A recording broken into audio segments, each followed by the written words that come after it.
Our non-health expert, Dr. Payal Kohli, is with us now to talk about air quality and how it affects our bodies. So first, the way we measure air quality, when Kathy talks about good or unhealthy, are those valid measurements? So hard to see air pollution, guys, right? Except today, as I was driving here, I was driving through a big dust storm.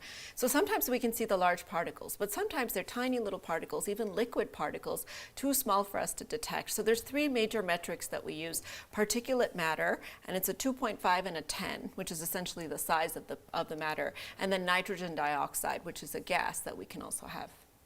And the health impact on us, when you can see the air, it's probably not good air. Yes, for sure. But even when you can't see it, right, Tom, we have over 7 million preventable deaths that occur as a result of poor air quality.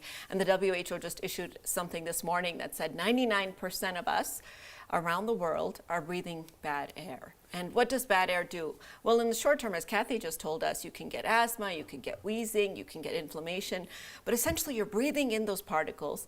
Your lungs actually absorb them into your bloodstream, where they then create inflammation, and they can cause effects like heart attacks and strokes as well.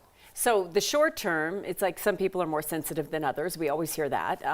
But it's long term that are the big concerns. Very much so, because it's a dose over the course of your entire life that you're getting.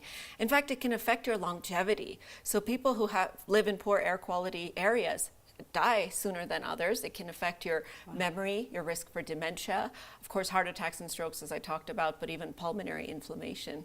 Well, now we live in an era where it's not that bad to think of wearing a mask. Is wearing a mask part of our future, not only for disease, but also just for breathing more healthy air? Unfortunately, the regular surgical masks are not small enough to filter out those tiny little particles because they're micrometers. But an N95 will do that. So if you're somebody who's particularly sensitive, to your point, Tom, very good idea to put on an N95 right now when you go out there. Not only are protecting yourself from the air, you're also protecting yourself from the virus. We also know that poor air quality creates inflammation in the lungs, which can make you higher risk from COVID. So that's what I was wondering. So if you're one of those people that had COVID, which so many people did, and if you're like one of those people that are dealing with some of the long-term impacts, are you more sensitive?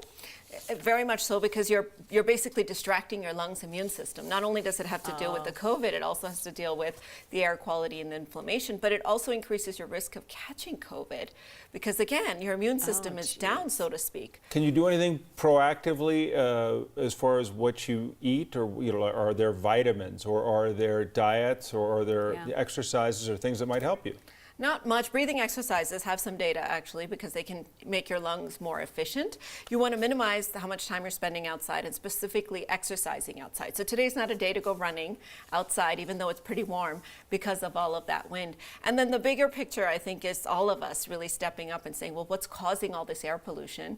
You know, it's fossil fuels, it's cars, it's all of the things that we do, power plants. So really trying to take a more green approach to our life, using public transportation when we can, trying as much as we can to limit the long-term impact for next generations. Yeah. Let's hope.